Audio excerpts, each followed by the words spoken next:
Recording. So my name is Cameron, my pronouns are they, them.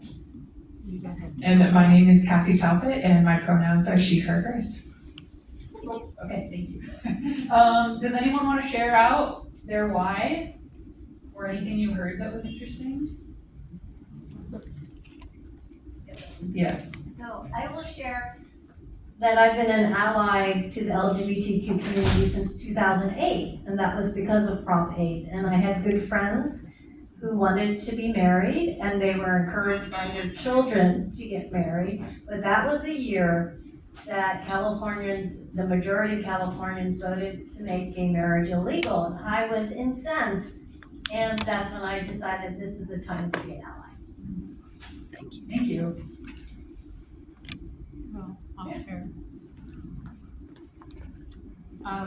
I was just telling Ann that I know one of my experiences when my grandchildren were in high school, they were talking about their friends who weren't sure what they were and what their persuasion was, and it kind of blindsided me. My granddaughter, by the way, has made a pronoun presentation to her church twice.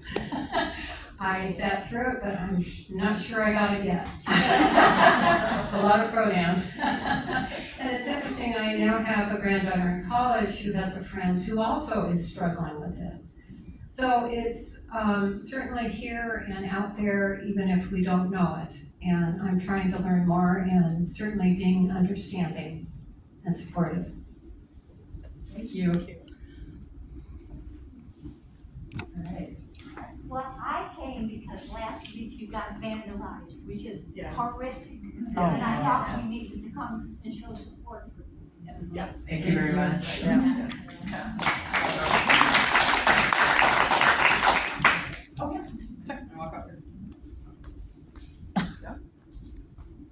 I'm Kathy Sussman. I'm part of Holy Family Episcopal Church, very inclusive community. And my new neighbor and I are very good friends, Bonnie. I'm Bonnie Ring, and I'm an Episcopal priest and associate at Holy Family, and a member of the multi-faith community of CoastPride. Now, you might find this humorous since I'm in a wheelchair, but last Wednesday I volunteered to come and protect the Pride home by being on the front porch, and my caregiver said, well, you ought to scare them to death. They might worry you'd run over them. But anyway, I was also incensed that there was such mindless activity that we can't tolerate that. And I have two gay sons, one who's married to his husband, is a professor at Johns Hopkins, and my youngest one is living in Oakland. And they think that I was the P-flag mom of the year when they came out to me. Thanks for sharing. Good to see you, Bonnie. All right, so some community agreements before we dive into it, because there are new topics and things that we're gonna talk about that might be uncomfortable sometimes. We always set some community agreements. Some of these are ones that we use with our support groups as well. So the first one is take space, make space. So if you have something to add, like the folks who just shared, please do raise your hand. Some of the best learning we can do in these spaces is from each other. Because like Cassie and I spend all of our time talking and thinking about this stuff, and so hearing from folks who might not be spending all their time talking and thinking about it can be really helpful. Make space, so when you feel like you've said a lot, maybe take a step back. I'm one of those people who raises my hand all the time, and someone told me recently, not specifically to me luckily, but wait, why am I talking? So you can think about that if you're an oversharer like me. And then use I statements, please. Golden Dome, what's learned here leaves here, what's said here stays here. So what this means is that there's lots of hopefully great content in here that we hope that you'll walk out of the room and share out and teach other people that you know. And some people might share personal information about themselves. Cassie and I might share personal things about ourselves. I might share something about my journey as a trans person. If someone shares something personal, then if you share out with someone else, leave out the details of who that person is. Make it generic so that we're not outing folks or telling people personal information that was shared in this space in confidence. Thank you. And then the last one is space for imperfection. Like I said earlier, we want y'all to feel comfortable to ask whatever questions you've been wondering about and felt like, ooh, I don't know if that's a weird question. We want you to do that here. Okay. So this is the slide that Cassie briefly ran over earlier. We don't expect you to understand everything that's on here right now. We're gonna go over the more broader topics later on. But Cassie, I don't know if you wanted to add anything during this slide. How many of you are really familiar with, or at least know now that you know what the acronyms stand for, they're pretty familiar with these acronyms? More or less? Yeah. Where do we drop off? Yeah. What's after Q? After, yeah, okay. Oh, nice. Okay. I can do Two-Spirit if you want to Yeah. do. All right. Yeah, sounds good. Yeah, so I'll start with the Two-Spirit. So before colonialism, indigenous populations have been known to have people that were either, we don't even have probably the words to fully encompass the language of the indigenous peoples that would describe it, but people that we could refer to as non-binary or trans by today's standards, but they were revered as people with two spirits. And it's only with the arrival of Europeans in the 1500s that that's then criminalized as something that is other, that's something that is different from what we are now going to dominate and make our world around that. So that is why we bring in Two-Spirit, because Two-Spirit people have always been here long before European arrival and will continue to be here long after.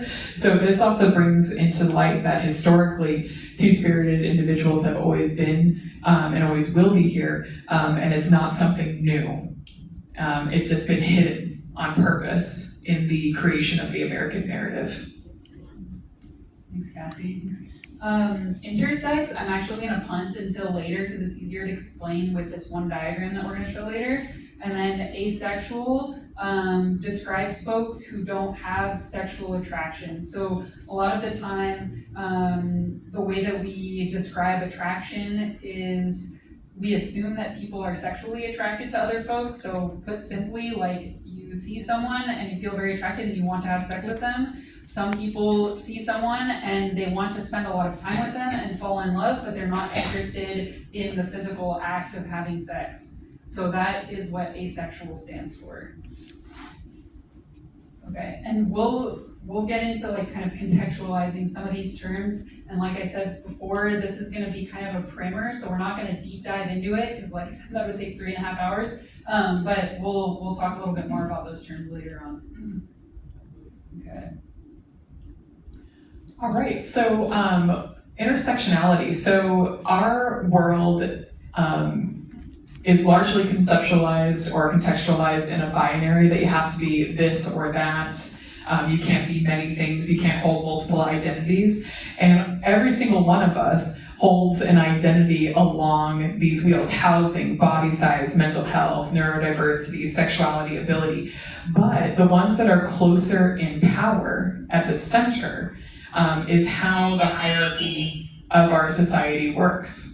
If you are heterosexual, if you are white, if you are a male, if you are upper to middle class, if you speak just English, you're not neurodivergent, you are able-bodied, you are at the center and the pinnacle of the hierarchy that occurs in America. So how we show up into a room, we show up with our whole selves.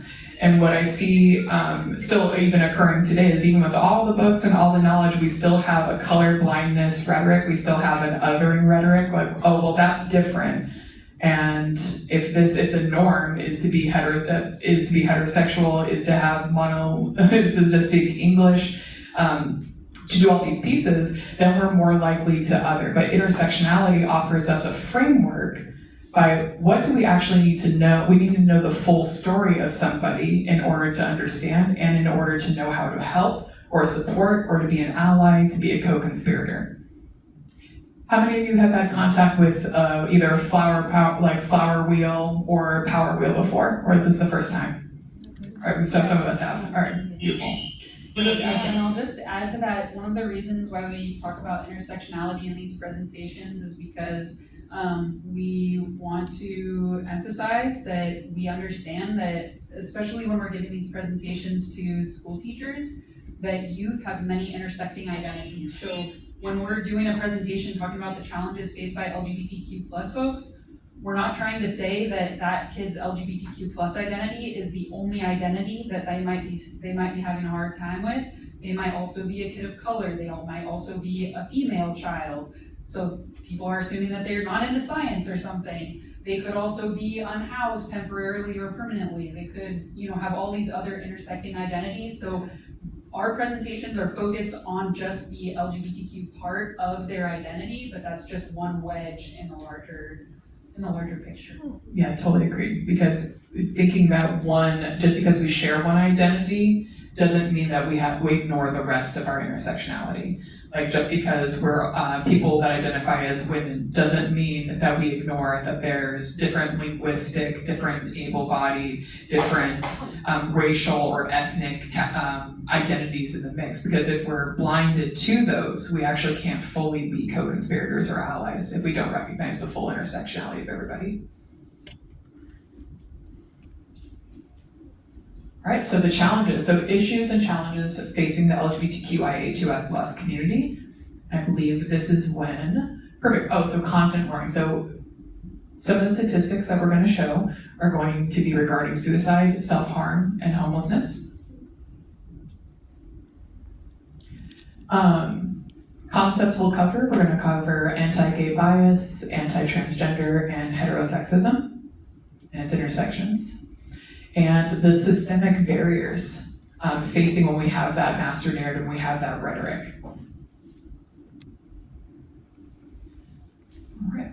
So our bias leads to systemic barriers. So the expression of, and I had to unlearn this because I grew up in a narrative where my parents had seen the civil rights movement. They're like, oh yeah, like we made it.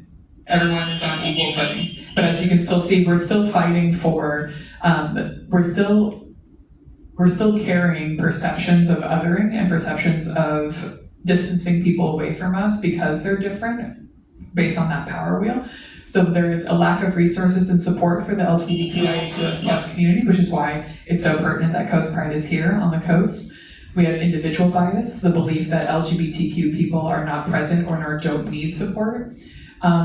Surprisingly, right? Because you would think San Francisco, like known as one of the meccas of the queer community, that we would be great, but there's still so much work to do. And institutional bias, so invisibility of LGBTQ people, lack of knowledge about supporting and empowering them. Yeah, and as you can see in the slide, these all feed into each other. So one of the examples that I like to give in a school setting is that if there's an individual bias that LGBTQ plus people are not present or don't need support. So we assume that, there's one trans kid at the school, but there probably aren't any others, so we don't really need to do anything special.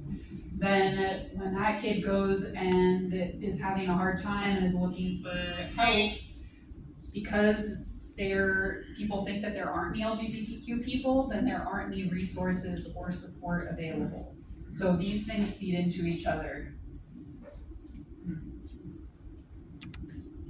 Yeah, common challenges, misgendering and dead-naming, finding community, microaggressions, limited support with identity, bullying, lack of representation, and physical violence. So as a high school and middle school teacher, I always try to implement either visuals or curriculum that always touches on no matter where we are on the history timeline, where we're, what was happening with the LGBTQIA plus community. And even if there are none that identify in the room, I don't actually know that, right? And it's to disrupt that narrative that they're not present, that they're invisible. I used to be like, even if you are still figuring it out, we're still gonna talk about it.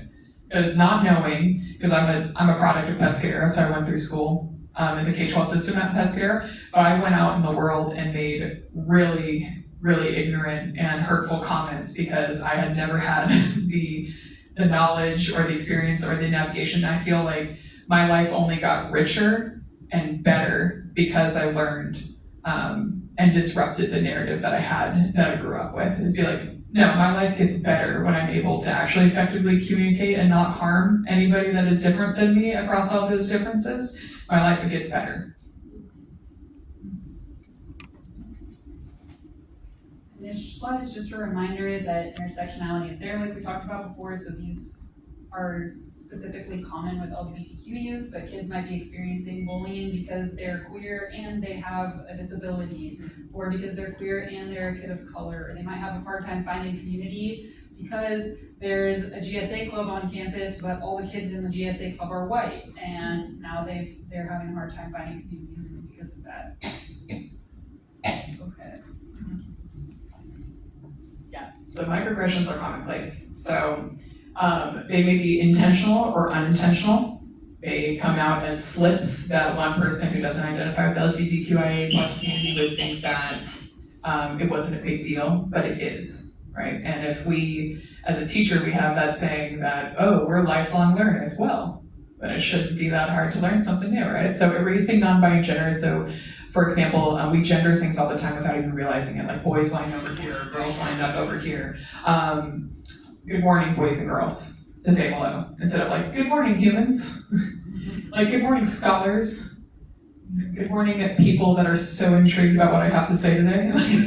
Misgendering based on physical features such as hair length or gender expressions such as clothing. The stereotypes, like, I hear boys will be boys all the time. And I was like, well, that's just an excuse to actually not learn how to regulate.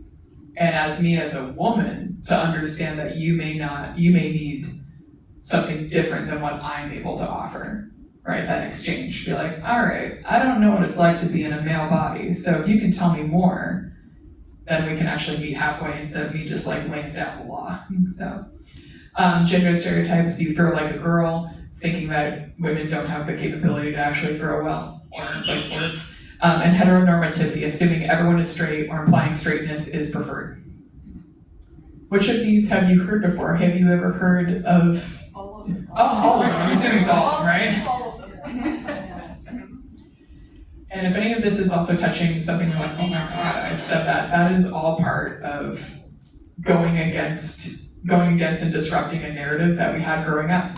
And that's also something to recognize. You're like, oh, but the part of disrupting our internal narrative or our perceptions is about recognizing like, oh, that's brushing up against something that I feel might have been a core learning, and I don't know how I feel about letting that go. That's also okay.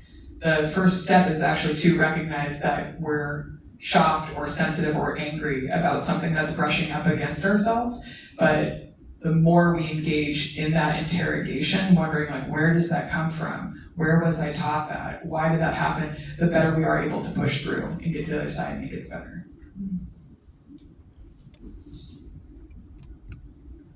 Some statistics. Can I have someone from the crowd volunteer to read this statistic out loud for us?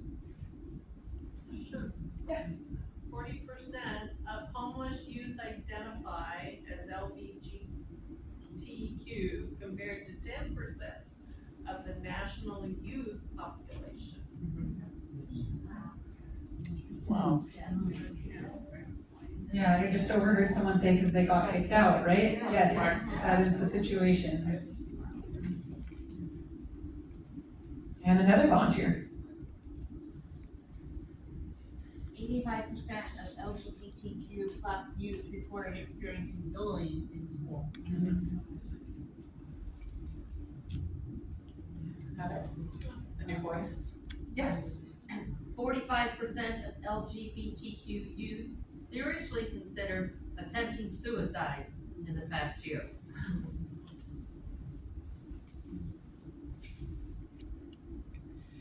So, and another. LGBTQ youth who felt high social support from their family reported attempting suicide at less than half the rate of those who felt low or moderate social support. So I think this statistic is at the root of why I and we do these presentations.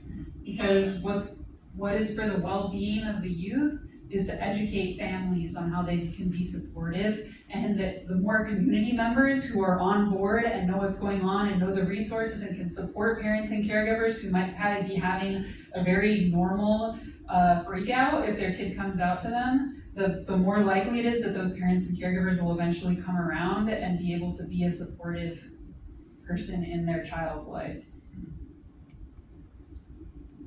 Okay, so now I'm gonna talk a little bit about our local context. Cassie kind of alluded to it earlier that like, oh, we're in San Francisco. People tend to think like this is the gay mecca of the world and everything's fine and rainbows and butterflies and kids don't have to come out anymore, and I wish that was true.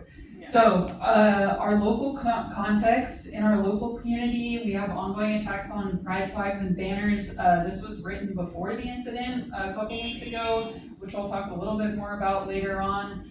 We also had the first ever Half Moon Bay Pride in 2023. So just last year was the first time Pride was ever celebrated publicly in Half Moon Bay, and then in Pacifica, we had the first ever Pride 2 years ago. And then in the school climate, there's a lack of gender neutral bathrooms. We hear from students that there either aren't any gender neutral bathrooms, that there's one gender neutral bathroom but it doesn't lock, or there's a gender neutral bathroom and it's always locked and you can never get into it. Or the gender neutral bathroom is like in a teacher's lounge, so you have to ask someone to get in each time you want to use the restroom. And then school staff are in need of training. We just did a SOGI training last November with a little over 100 teachers at the Pacifica School District, and that came out of a couple of young kids, 5 or 6 years old, coming out as trans in their classrooms, and teachers and school staff not knowing how to handle it and ending up like elongating the process, making it really difficult for the parents and the kids. And so the district thankfully realized that something was not going well, and so we did a training with those teachers, but that was only about half the teachers and school staff in Pacifica School District. And then Cabrillo Unified School District, our school district here in Half Moon Bay, we're actually in talks with them right now to try to get training for teachers and staff. And Pescadero's Wanda School District, Cassie can speak to. Yeah, so for Pesca, we have a GSA club at our school. We only have 86 high school students in total, 68, but we have not only the GSA, but we also did 2 Pride celebrations. Oh, sorry. What's GSA? Oh, Gender Sexuality Alliance. Okay. Yeah, we have a GSA club, so Gender Sexuality Alliances, and so part of our CoastPride work is supporting educators that want to start a Gender Sexuality Alliance club at their school site where all are welcome, and the goal is to expand their autonomy, their empowerment on supporting other youth like themselves, and also, yes. Yeah, just when I was in high school, GSA stood for Gay Straight Alliance. I'm just wondering like why the change?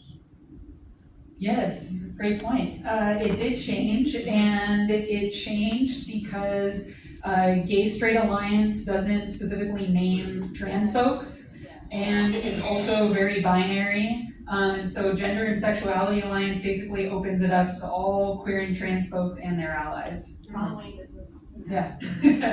Thanks for asking the question. So why has it taken so long for Cabrillo to get on this bus? Oof, well, that would take forever, but sometimes in my experience, making these spaces in a smaller school district is, in all honesty, I feel part of it is sometimes the barrage of community members that would be against it take up so much space and time and struggle that I would think that if a person that wasn't very firm in understanding what SOGI was, sexual orientation, gender identity expression, understanding how to create LGBTQIA2S plus positive spaces and stand firm in that, I could see it easily being broken. I could see it easily being like, oh man, this is just too much community backlash. Do we have any teachers in the room by any chance, or retired teachers? Heck yeah, okay. So one tactic, and this comes from just a lot of work, is like our overarching job as educators is to create inclusive spaces that are safe for children. So the main argument is like, oh, I'm sorry, like why I'm confused why you're confused why I wouldn't be creating space for all the children. Because that's like the highest, the highest law in a school setting. And no one's really gonna shake me of that. But if you haven't done that internalized work, dismantling any of those pieces of yourself that's like, oh yeah, you're right, maybe this is just too political, this is just too controversial, you're like, you would back down. So that's why we do these trainings at school sites with teachers and admins so they can actually grow their confidence and be vulnerable and hopefully tell us how can we support with knowledge, your capacity, your will, because creating space for all identities is your job, is your number one job. I'll also add for Cabrillo Unified in particular, they adopted a sexual orientation, gender identity, and expression policy a few years ago. So they have a policy in place to protect queer and trans students. Scheduling SOGI trainings is difficult because we prefer to do them with all staff and we like to have at least 3 hours. And getting on the PD schedule at a school district is really hard. Yes. So that's what we're working on right now is hopefully getting on the August or September PD day for CUSD, at least the high school and the middle school. And they've done some good work with having the policies in place, right? Because step one is like, do your policies match your practice inside of the classroom? So your policy, if you have anti-bullying policy, you have an equity statement, they have all those things. It's about really interrogating and digging down to what is it looking like in the classroom, what are the movements of kids, where are our pitfalls, what areas do we need to work in, and how do we know what we know, what data are we gathering from students. So our schools here in Half Bay, Pacifica, and Pescara, they have all the policies. It's about what it looks like in the classroom, and those are individual people that need that training. Yeah. What is the amount of pushback from parents in implementing these programs, of them being necessarily non-educated in these theories and these representations and being, I guess, quote unquote, old school, that they're not willing to open up and include this in the curriculum? How much of a pushback are you getting from parents or PTA? Yeah. So I can give a couple of examples of things we've dealt with over the past couple of years. It doesn't necessarily represent every single parent across the board. I don't know like percentages or exact numbers of parents. So last year when those couple of kids at 2 different elementary schools in Pacifica came out, at one of the schools, the teacher was gonna read a story that basically talked about the expansiveness of gender and introduce the concept of being transgender so that this kid could then say like, I'm trans, and share their new name. And when parents found out from the school that, which is part of the reason why we did the training there, like I said, the school kind of mishandled it and like sent an email out to all parents saying, hey, we're gonna read this book tomorrow and this is gonna be a thing that happens in the classroom. Several parents refused to bring their kids to school until they were told that that lesson had already happened. And then when the school rescheduled it, some parents created like a side group chat saying like, oh, I'll help you babysit your kids so that they don't have to be in this lesson, because they were so scared of their kid hearing a very age-appropriate book about gender identity and gender expression. And on the bright side, after that happened, just like 2 weeks ago, the person who I often co-present these trainings with, Crystal, is a parent in Pacifica School District, and we got all 6 PTOs at the K-8 schools in Pacifica. They all pitched in over $200 to take 2.5 hours out of their evenings and do a SOGI training.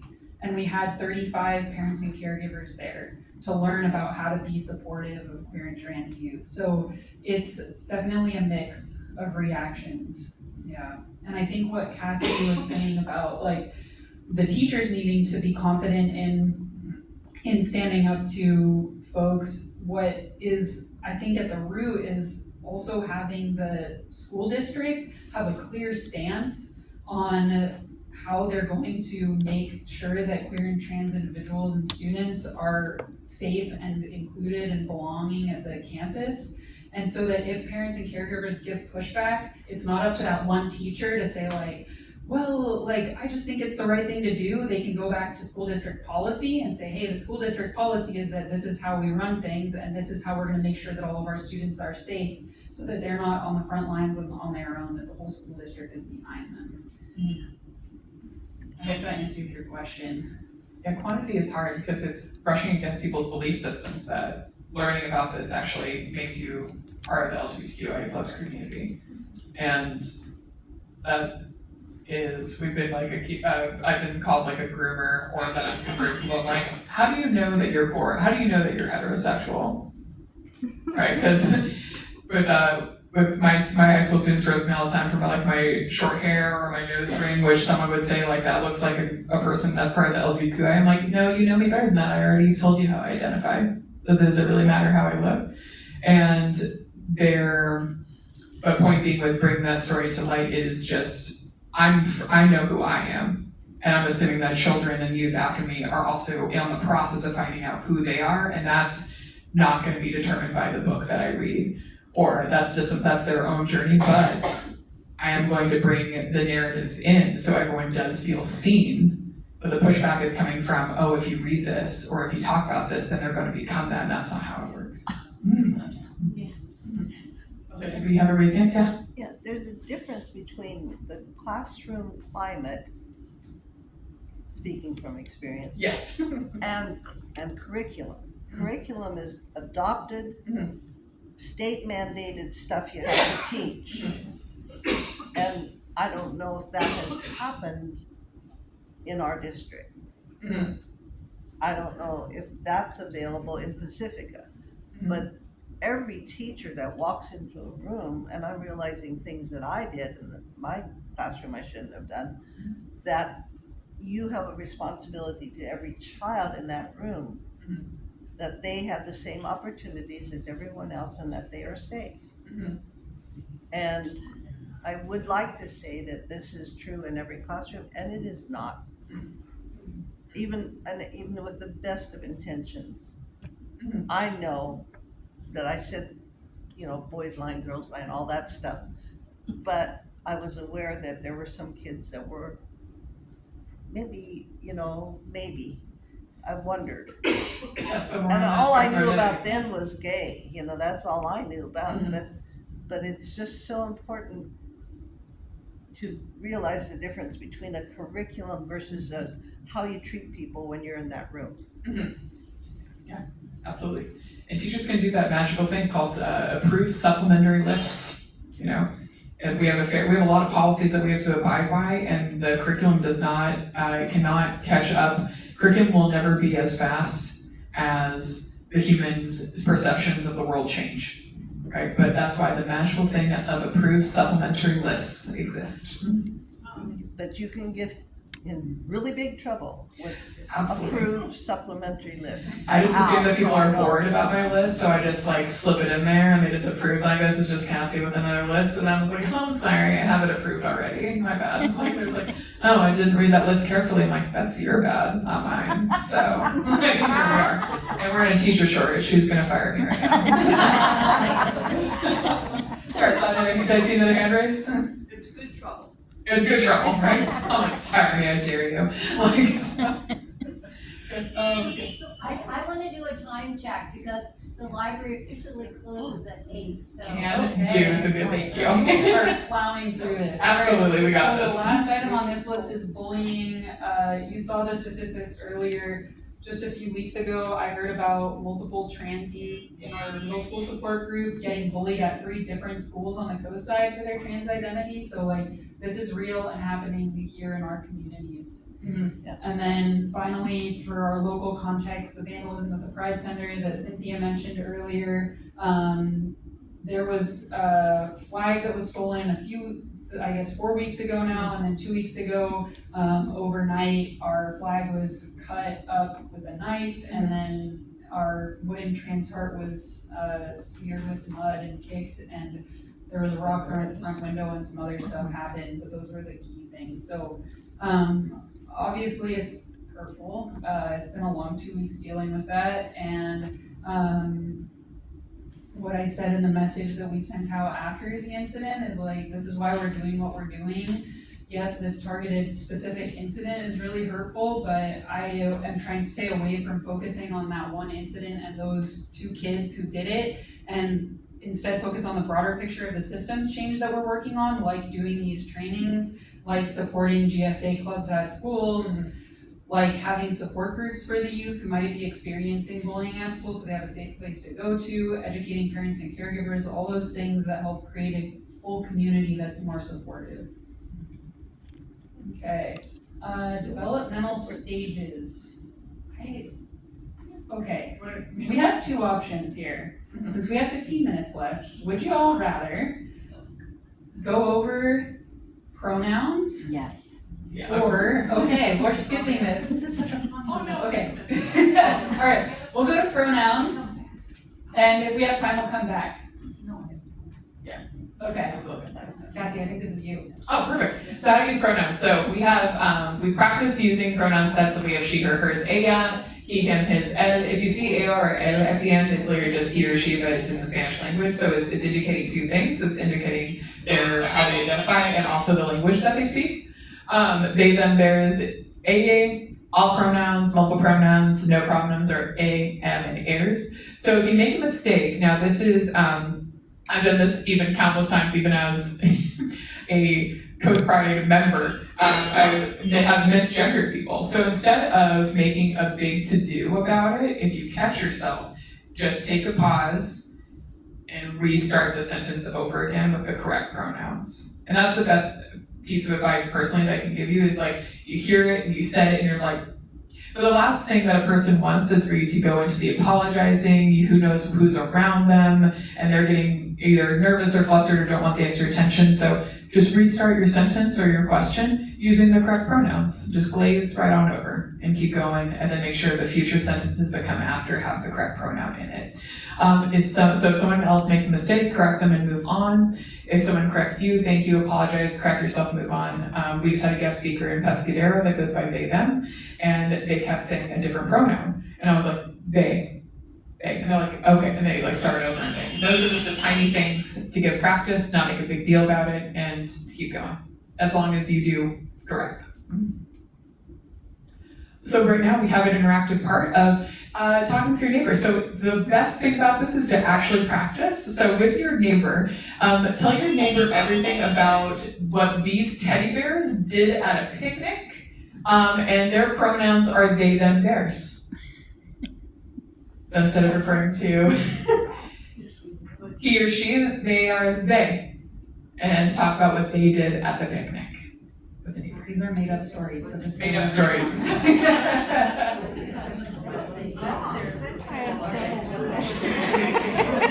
They, yes.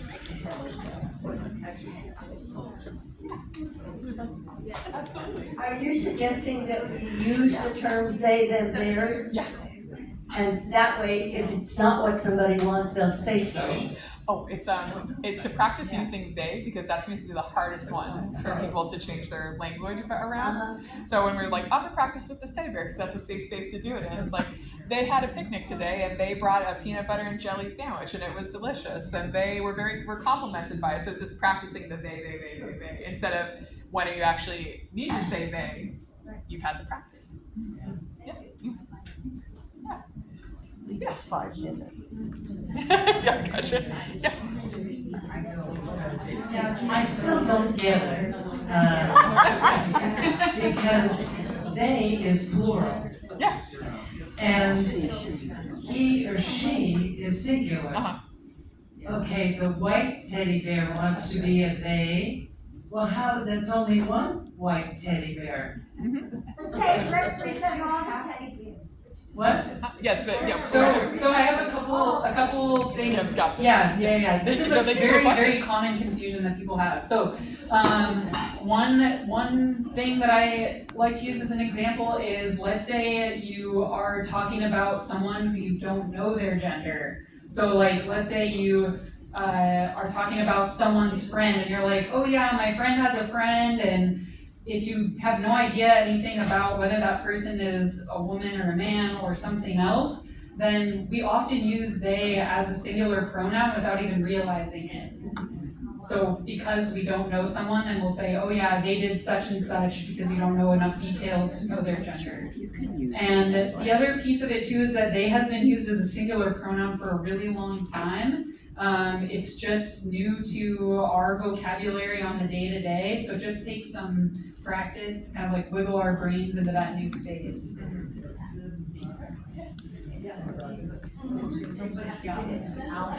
So this is very good if you were talking about someone to someone else. Yes. But wouldn't I still say you if I'm talking to you? Yes, 1,000% yes. So how can you use the wrong pronoun if you're talking to someone?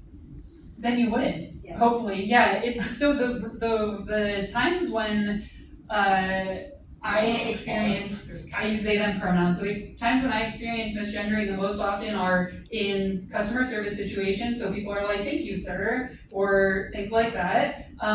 If I'm in a meeting and people are talking about me while I'm there, not in a bad way, but they're like, "Oh yeah, Cam said this," and they're gonna do such and such, but then they'll use the wrong pronouns while they're talking about the thing in the meeting. So those two are the most common instances where, yeah, but like if we're talking to each other, you're not gonna be like telling a story about me to my kids, because that would be weird. Don't worry, we didn't take away you from anybody. All right, can we go to the next one? Yeah. Yeah. So. So meeting new people. So share your pronouns first. Include pronouns in email signatures. So there are many ways that are even just written where you're inclusive. You're like, I say, dear, and to say their name. I say my name is Cassie, and I put she or her is in the text or in my signature. And we share pronouns during common experiences, like we have our name tags, and we actually put our pronouns underneath it. And that's a good way to be inclusive and when volunteer. One thing that I'll say here just quickly is when meeting new people, the best practice is to introduce yourself with your pronouns first, and that way it opens up the floor to a trans person in the space to then share their pronouns if they feel safe doing it. But if you are the person sharing your pronouns first, please don't expect that the other person will share their pronouns, because they might not feel safe in that space. They might have a parent or caregiver with them who they're not out to, or a friend they're not out to, so they're not ready to share that. So you're basically offering it as an invitation. Yes, to say like, hey, I know pronouns are a thing. I know trans people exist. I'm here as a support, but I'm not going to require you to share my pronouns now that I'm not going to require you to share your pronouns now that I've shared mine. Okay. Question? Was there a question? Yeah. My comment was, so basically you're saying all of us here Yes. should start our conversations with our pronouns. Yes. Somebody don't know. Anybody that we meet. Yeah, for the first time. First time. Yeah, for the first time. And it feels weird, like it's taken me a long time, and it still feels kind of weird sometimes. Like if I'm at the center and I do it, then it doesn't feel weird because I'm usually around queer folks at the center. But if I'm outside of the center, then walking up being like, hi, oh yeah, my name's Cameron, yeah, my pronouns are they, them. Some people look at me like, what are you talking about? Which is fine. But basically, as a cisgendered ally, a person who's not trans being an ally, you're basically taking that first step in that space to say like, hey, I'm comfortable with acknowledging my cisgendered identity, my pronouns are she, her, and that makes it a lot easier for any trans person in the space to then share their pronouns. Because now if I walk into the space and I'm like, oh, she already shared her pronouns, now I can feel safe to share mine because I'm not the only one sharing my pronouns. Do we need to keep a watch on the time? Yes. Yeah, time to go. Okay, We're so I'm speed gonna around blast 2 through minutes. CoastPride content. So what do we have at the CoastPride Center? We have health and wellness programs. This is the first program area. We have support groups for families, middle schoolers, high schoolers, parents and caregivers, and older adults. So basically, this is something that we've been working on since we opened. We started out with just a high school group and a parents and caregivers group, and now we cover the whole age range of LGBTQ plus folks, from little ones and their families all the way through older adults. We also have individual counseling for youth ages 12 to 25 available at the center. We do book clubs and movie nights and social events, and we also have a trans wardrobe, so clothes that are available for free to folks who are transgender and exploring a new gender expression. It can be really expensive to completely change out your wardrobe. I was lucky that I had a friend who was trans feminine, and so we basically traded clothes. So I got all of his men's clothing and he got all of my women's clothing. Education and visibility is our second program area. We do June Pride events. We're gonna have all the dates on a couple slides from now. We also do other annual celebrations like October LGBTQ History Month and World AIDS Day. We also do guest speaker events. I'm actually working on planning a panel geared towards caregivers, but open to anyone about LGBTQ plus youth mental health. So we'll have 4 people who are experts in that area coming to the CoastPride to talk about that and answer questions. And then we also offer these trainings. And then finally, we have our social justice programming. Most of this is in our schools. We offer scholarships. We offer 2 scholarships in each area, so 2 Pescadero, Half Moon Bay, Pacifica to graduating seniors every year. We help with policy development, so that SOGI policy I mentioned that CUSD has, CoastPride helped co-author it. And then we also support the Gender and Sexuality Alliance clubs like Cassie mentioned. And part of the GSA support is because our center is located in the Half Moon Bay. We just started a Pacifica team group, but for kids like in Pescadero or at other schools in Pacifica who can't make it to our center, the GSA club is the closest resource they might have, so that's why we try to meet the kids where they are. And then the final part is what Bond is a part of, and Holy Family, and 6 other faith-based leaders in the community are part of our faith-based partnership and support CoastPride, put on events, and yeah, that's it. Okay, what's at the center? All these things. All these things, we have to go. Thank you all so much. Thank you so much for having us. Can you put the June stuff up? Yes. Last thing, if you're looking to purchase, we would love to see you for June Pride. We also have our CoastPride Gifts campaign that launches as well April 1st. So you see us around advertising, but we have all these wonderful events coming for June, so please come out and celebrate with us. Thank you so much for being in community with us today.